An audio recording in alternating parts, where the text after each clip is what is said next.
नमस्ते बच्चों, हिंदी की क्लास में आपका स्वागत है। आज हम लोग अध्ययन करेंगे धर्म की आड़, कक्षा 9th स्पर्श।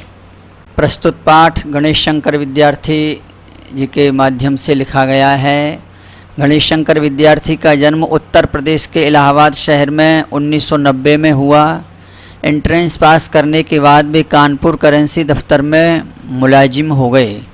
फिर 1921 में प्रताप साप्ताहिक अखबार निकालना शुरू किया। विद्यार्थी आचार्य महावीर प्रसाद द्विवेदी को अपना साहित्यिक गुरु मानते थे। जैसा कि आप लोग जान रहे हैं, विद्यार्थी जी के जीवन में महात्मा गांधी एवं विनोबा भावे इनका गहरा प्रभाव पड़ा। और जैसा कि इसके नाम से ही विदित होता है, धर्म की आड़, अर्थात आड़ का मतलब होता है ओट या पर्दा या बहाना। जो व्यक्ति धर्म का बहाना बना करके या धर्म की ओट में अधर्म का काम करते हैं, ऐसे व्यक्तियों के ऊपर गणेश शंकर विद्यार्थी जी ने कड़ा प्रहार किया है। आइए हम इसको धर्म की आड़ नामक लेसन को, पाठ को अच्छे से समझते हैं। इस समय देश में धर्म की धूम है। धूम का मतलब चारों तरफ धर्म का बोलावाला है। उत्पात किए जाते हैं तो धर्म और ईमान के नाम पर, और जिद की जाती है तो धर्म और ईमान के नाम पर। बच्चों, वास्तविकता यह है कि धर्म और ईमान में न तो जिद की जाती है और न कहीं और धर्म और ईमान के नाम पर उत्पात किए जाते हैं। पर वास्तव में ये धर्म की आड़ ही हमें यह बात बताता है यह चैप्टर, कि वास्तव में जो धर्म और ईमान के नाम पर जिद करते हैं, उत्पात करते हैं, आतंक करते हैं, वो वास्तव में धर्म के मर्म को नहीं जानते हैं। रमुआ और बुद्धू मियाँ धर्म और ईमान को जाने या न जाने, परंतु उनके नाम पर उबल पड़ते हैं और जान लेने और जान देने के लिए तैयार हो जाते हैं। विद्वान लेखक ने रमुआ और बुद्धू मियाँ, इन दो व्यक्तियों का नाम लेकर के यह बात सिद्ध की है कि वास्तव में समाज में जो सीधे साधे भोले भाले अनपढ़ लोग हैं, वो धर्म को तो बहुत मानते हैं, पर वह धर्म का अर्थ क्या है, धर्म की परिभाषा क्या है, धर्म किसे कहते हैं, इस बात से अपरिचित होते हैं और धर्म के नाम पर जान लेना और जान देने को तैयार हो जाते हैं। यह स्थिति केवल हमारे ही देश की नहीं है, देश के सभी शहरों का यही हाल है। उबल पड़ने वाले साधारण आदमी का इसमें केवल इतना ही दोष है कि वह कुछ भी नहीं समझता बूझता और दूसरे लोग उसे जिधर जोत देते हैं उधर जुत जाता है। इस कथन का आशय यह है कि जैसे किसान अपने बैल को वो जैसे जोतता है, वो जिधर चलाना चाहता है वो बैल उधर ही चलते हैं। इसी प्रकार से जो समाज के सामान्य व्यक्ति हैं, जो अनपढ़ व्यक्ति हैं, जो भोले भाले व्यक्ति हैं, उनको जो बुद्धिमान लोग हैं, जो चलते पुर्जे लोग हैं, वो जिधर घुमाते हैं, जिधर चलाते हैं, वो उधर ही चले जाते हैं। यथार्थ दोष है कुछ चलते पुर्जे पढ़े लिखे लोगों का, जो मूर्ख लोगों की शक्तियों और उत्साह का दुरुपयोग इसलिए कर रहे हैं कि इस प्रकार जाहिलों के बल के आधार पर उनका नेतृत्व और बड़प्पन कायम रहे। इस कथन का आशय यह है बच्चों कि वास्तव में चलते पुर्जे जो पढ़े लिखे, जो कुछ चालाक लोग हैं, जो भोले भाले लोग, मूर्खों के जो अनपढ़ लोग हैं, वास्तव में उनकी शक्तियों का दुरुपयोग करते हैं और अपने थोड़े से स्वार्थ के लिए वो ऐसे करोड़ों लोगों की ज़िंदगी के साथ में खिलवाड़ करते हैं और उन्हीं के आधार पर ऐसे चतुर चालाक लोगों का नेतृत्व और बड़प्पन कायम रहता है। इसके लिए धर्म और ईमान की बुराइयों से काम लेना उन्हें सबसे सुगम मालूम पड़ता है और सुगम है भी। विद्वान लेखक यह कहना चाहते हैं कि सामान्य व्यक्ति धर्म और ईमान को बहुत महत्व देता है, पर उसका मर्म नहीं जानता, उसका मतलब नहीं समझता है। इसलिए ये लोग धर्म और ईमान के नाम पर साधारण जन सामान्य को मूर्ख बनाते हैं। हमारे देश में इस समय धनपतियों का इतना जोर नहीं है, यहाँ धर्म के नाम पर कुछ इने गिने आदमी अपने हीन स्वार्थों की सिद्धि के लिए करोड़ों आदमियों की शक्ति का दुरुपयोग किया करते हैं। विद्वान लेखक कहना चाह रहा है, कहते हैं कि हमारे देश में इस समय धनपतियों का इतना जोर नहीं है जो धन के बल पर जो इतना शोषण करें। वास्तव में यहाँ धर्म के नाम पर कुछ लोग ऐसे हैं जो इने गिने हैं और थोड़े से अपनी स्वार्थ की सिद्धि के लिए करोड़ों आदमियों की शक्ति का दुरुपयोग किया करते हैं। गरीबों का धनाढ्यों द्वारा चूसा जाना इतना बुरा नहीं है जितना बुरा यह है कि यहाँ वहाँ है धन की मार, यहाँ है बुद्धि पर मार। विद्वान लेखक यह कहना और बताना चाहते हैं कि विदेशों में तो है धन की मार, अर्थात वहाँ पैसा दिखा करके लोगों का शारीरिक मानसिक शोषण करते हैं, पैसा कम देते हैं और काम ज़्यादा लेते हैं। किंतु यहाँ अर्थात हमारे यहाँ भारत में है बुद्धि पर मार। वहाँ धन दिखाकर करोड़ों को वश में किया जाता है और फिर मनमाना धन पैदा करने के लिए उन्हें जोत दिया जाता है। यहाँ है बुद्धि पर पर्दा डालकर पहले ईश्वर और आत्मा का स्थान अपने लिए लेना और फिर धर्म और ईमान, ईश्वर और आत्मा के नाम पर अपनी स्वार्थ सिद्धि के लिए लोगों को लड़ाना और भिड़ाना। विद्वान लेखक इससे यह कहना चाहते हैं कि वास्तव में जो जन सामान्य, जो भोले भाले अनपढ़ लोग हैं, उनको ईश्वर का और आत्मा का ज्ञान नहीं है, तो जो चतुर चालाक लोग हैं वो ईश्वर और आत्मा का नाम लेकर के उनका स्थान अपने लिए ले लेते हैं और फिर धर्म और ईमान और ईश्वर के नाम पर अपनी स्वार्थ सिद्धि के लिए लोगों को आपस में लड़ाते हैं। इस प्रकार से मूर्ख बेचारे धर्म की दुहाइयाँ देते और दिन दिन चिल्लाते हैं, अपने प्राणों की बाजियाँ खेलते हैं और थोड़े से अनियंत्रित और धूर्त आदमियों का आसन ऊंचा करते हैं और उनका बल बढ़ाते हैं। वास्तव में धन की शक्ति तो होती ही है, पर जन की शक्ति धन की शक्ति से ज़्यादा बड़ी होती है। इसलिए ऐसे चतुर चालाक लोग ऐसे जन की शक्ति को अपने हाथ में करके और उनकी जान की बाजी लगाने वाले लोगों को वो अनियंत्रित और धूर्त आदमियों का आसन ऊंचा कर देते हैं और उनका मनोबल बढ़ा देते हैं। धर्म और ईमान के नाम पर किए जाने वाले इस भीषण व्यापार को रोकने के लिए साहस और दृढ़ता के साथ उद्योग होना चाहिए। अब विद्वान लेखक हमारा ध्यान उधर ले जाना चाहते हैं, इंगित करते हैं, बताते हैं कि धर्म और ईमान के नाम पर जो लोग अपनी दुकान चला रहे हैं, जो अपना स्वार्थ सिद्ध कर रहे हैं, उनका विरोध कैसे किया जाए, उनको कैसे रोका जाए। तो विद्वान लेखक बताते हैं साहस अर्थात हिम्मत के साथ और दृढ़ता अर्थात कठोरता के साथ उद्योग माने उपाय करना चाहिए। जब तक ऐसा नहीं होगा तब तक भारतवर्ष में नित्य प्रति बढ़ते जाने वाले झगड़े कम नहीं होंगे। वास्तव में यदि शक्ति का प्रयोग नहीं किया जाए तो ऐसे लोगों का मनोबल बढ़ जाता है और दिन प्रतिदिन ऐसी खतरनाक घटना घट जाती हैं। धर्म की उपासना के मार्ग में कोई भी रुकावट न हो। जिसका मन जिस प्रकार चाहे उसी प्रकार धर्म की भावना को अपने मन में जगावे।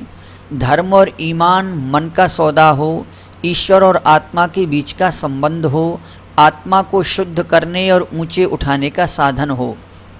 वास्तव में विद्वान लेखक इन पंक्तियों के माध्यम से धर्म का जो वास्तविक स्वरूप है उसको बताना चाहते हैं। धर्म और उपासना के मार्ग में किसी भी प्रकार का कोई व्यवधान या रुकावट नहीं होनी चाहिए। जिसके मन में जिस भगवान को मानने की इच्छा है, जो जिस धर्म को हृदय से स्वीकार करे, वह उसको करने देना चाहिए। धर्म और ईमान मन का सौदा हो और ईश्वर और आत्मा के बीच का संबंध हो। वास्तव में धर्म और ईमान ईश्वर और परमात्मा के मध्य की कड़ी है, ईश्वर और आत्मा को मिलाने का एक साधन है। ये ऐसा साधन है जो साधना से साध्य तक पहुंचाता है, आत्मा को शुद्ध करने और ऊंचे उठाने का साधन हो, न कि हम किसी के एक दूसरे का हक छीनना या आपस में आतंक करना, भयभीत करना या दूसरे का हक छीन करके आपस में लड़ाने मराने का कार्य ये धर्म का नहीं है। वह किसी भी दशा में भी किसी दूसरे व्यक्ति की स्वाधीनता को छीनने या कुचलने या साधन न बने। ये इस प्रकार से विद्वान लेखक यह कहना चाहते हैं कि धर्म के नाम पर कोई व्यक्ति किसी दूसरे की स्वाधीनता को छीनता है या कुचलता है तो उसमें साधक ही बनना चाहिए, बाधक नहीं बनना चाहिए। आपका मन चाहे उस धर्म का, उस तरह का धर्म आप माने और दूसरों को मन चाहे उस प्रकार का धर्म वह माने। दो भिन्न धर्मों के मानने वालों के टकरा जाने के लिए कोई भी स्थान न हो। वास्तव में ये पंक्तियाँ मजहब नहीं सिखाता आपस में वैर रखना। जो हम आपस में वैर करते हैं, जब हमें कोई मजहब, कोई संप्रदाय, हमारे धर्म ग्रंथ जब हमें यह शिक्षा नहीं देते कि हम आपस में लड़ें मरें। धर्म तो सब यही कहते हैं हमें प्रेम से रहना चाहिए, सद्भावना से रहना चाहिए, मिलजुल करके रहना चाहिए। तो फिर ये टकराव की, ये बिखराव की और पथराव की ये स्थिति क्यों आ जाती है? तो विद्वान लेखक यह कहना और बताना चाहते हैं कि यदि कोई व्यक्ति किसी धर्म के मानने वाले कहीं ज़बरदस्ती टांग अड़ाते हों तो उनका इस प्रकार का कार्य देश की स्वाधीनता के विरुद्ध समझा जाए। वास्तव में जब एक व्यक्ति, वो किसी भी धर्म को मानने वाला क्यों ना हो, यदि वो प्रेम से अपने धार्मिक पूजा पाठ अनुष्ठान में संलग्न हैं तो उसमें यदि कोई व्यवधान डालता है तो वो किसी भी मजहब का, किसी भी जाति का क्यों ना हो, वह देश की स्वाधीनता के विरुद्ध समझा जाए, अर्थात उसे देशद्रोही समझना चाहिए। देश की स्वाधीनता के लिए जो उद्योग किया जा रहा था उसका वह दिन निस्संदेह अत्यंत बुरा था जिस दिन स्वाधीनता के क्षेत्र में खिलाफत, मुल्ला मौलवियों और धर्माचार्यों को स्थान दिया जाना आवश्यक समझा गया। विद्वान लेखक इन पंक्तियों के माध्यम से यह बताना चाहते हैं कि जब देश स्वतंत्रता की ओर बढ़ रहा था तो उस समय स्वतंत्रता के, स्वाधीनता के क्षेत्र में मुल्ला मौलवियों और धर्माचार्यों को जो स्थान दिया गया, यह लेखक की दृष्टि में उचित नहीं है। एक प्रकार से उस दिन हमने स्वाधीनता के क्षेत्र में एक कदम पीछे रखा था। विद्वान लेखक यह कहना चाहते हैं कि जो हमें एक कदम आगे बढ़ना चाहिए था, मुल्ला मौलवियों और धर्माचार्यों को स्थान दे करके हमने एक कदम मानो पीछे रख दिया है। उसी पाप का फल आज हमें भोगना पड़ रहा है। देश को स्वाधीनता के संग्राम ही ने मौलाना अब्दुल बारी और शंकराचार्य को देश के सामने दूसरे रूप में पेश किया, उन्हें अधिक शक्तिशाली बना दिया और हमारे इस काम का फल यह हुआ है कि इस समय हमारे हाथों ही से बढ़ाई इनकी और इनके से लोगों की शक्तियां हमारी जड़ उखाड़ने और देश में मजहबी पागलपन, प्रपंच और उत्पात का राज्य स्थापित कर रही हैं। वास्तव में धर्म देश को मजबूत करता है। कोई भी धर्म देश की जड़ को कमज़ोर नहीं करता है। और जो धर्म यदि इस प्रकार की शिक्षा देता है, इस प्रकार की बात करता है, वह वास्तव में धर्म नहीं, वह तो अधर्म है। इसी के तरफ विद्वान लेखक यह कहना चाहते हैं कि ये जो मजहबी पागलपन है, ये जो प्रपंच है, जो उत्पात, जो झगड़े हैं, ये जो राज्य में स्थापित कर रही हैं, जो इस प्रकार की शक्तियां हैं, वास्तव में ये देशद्रोह के अंतर्गत ही आती हैं। महात्मा गांधी धर्म को सर्वत्र स्थान देते हैं। विद्वान लेखक अब धर्म के वास्तविक रूप से परिचित कराते हैं कि महात्मा गांधी अपने जीवन में सर्वत्र, माने सभी जगह, धर्म के बिना वो एक पग भी धर्म के बिना चलने के लिए तैयार नहीं है। अर्थात वो पग पग पर धर्म का अनुसरण करते हैं। परंतु उनकी बात ले उड़ने के पहले प्रत्येक आदमी का कर्तव्य यह है कि वह भली भांति समझ ले कि महात्मा जी के धर्म का स्वरूप क्या है। वास्तव में ये बात बहुत अच्छी है कि हम जो धर्म की बात करते हैं तो पहले हमें धर्म का स्वरूप, धर्म की परिभाषा, धर्म का रहस्य अच्छी तरह से समझ लेना चाहिए। धर्म से महात्मा जी का मतलब धर्म ऊंचे और उदार तत्वों का ही हुआ करता है। उनके मानने में किसे ऐतराज़ हो सकता है। वास्तव में धर्म से जीवन में उदारता, समरसता और मधुरता आती है। यदि जीवन में कोई भी धर्म उदारता की जगह पे अनुदारता या कृपणता का माहौल पैदा करता है या समरसता से विषम परिस्थिति पैदा करता है, वह वास्तव में धर्म नहीं हो सकता। विद्वान लेखक यही कहना चाहते हैं, अजा देने, शंख बजाने, नाक दाबने और नमाज पढ़ने का नाम धर्म नहीं है। अजा देना ये मुस्लिम धर्म में जो नमाज पढ़ते हैं, जो ऊपर आवाज़ उठाते हैं, उसको अजा देना बोलते हैं। शंख बजाना ये हिंदू धर्म में शंख बजाते हैं मंदिरों में। नाक दबाने, जब संध्या वंदन करते हैं तो नाक दबानी होती है, उसका नियम है। नमाज पढ़ने का नाम, तो ये सभी जो धार्मिक क्रियाएं हैं, इन धार्मिक क्रियाओं का ही नाम नहीं है। विद्वान लेखक यह कहना चाहते हैं कि शुद्धाचरण और सदाचार ही धर्म के स्पष्ट चिन्ह हैं। बच्चों, वास्तव में ये जो अजा देना, शंख बजाना, नाक दबाना, नमाज पढ़ना, ये धार्मिक क्रियाएं अवश्य हैं, पर इन क्रियाओं का मतलब और इनका रहस्य यदि हमने वास्तविकता इनकी नहीं समझी तो ये अधर्म हो जाता है। वास्तव में जीवन में शुद्धाचरण और सदाचार ही धर्म के स्पष्ट चिन्ह हैं, लक्षण हैं। 2 घंटे तक बैठकर पूजा कीजिए और 5 वक्ता नमाज भी अदा कीजिए। हिंदू लोग बहुत बहुत देर तक मंदिर में बैठकर के पूजा करते हैं और मुस्लिम भाई 5 बार, उनके यहाँ 5 बार नमाज पढ़ने का नियम है। परंतु ईश्वर को इस प्रकार रिश्वत दे चुकने के पश्चात यदि आप अपने को दिन भर बेईमानी करने और दूसरों को तकलीफ़ पहुँचाने के लिए आज़ाद समझते हैं तो इस धर्म को अब आगे आने वाला समय कदापि नहीं टिकने देगा।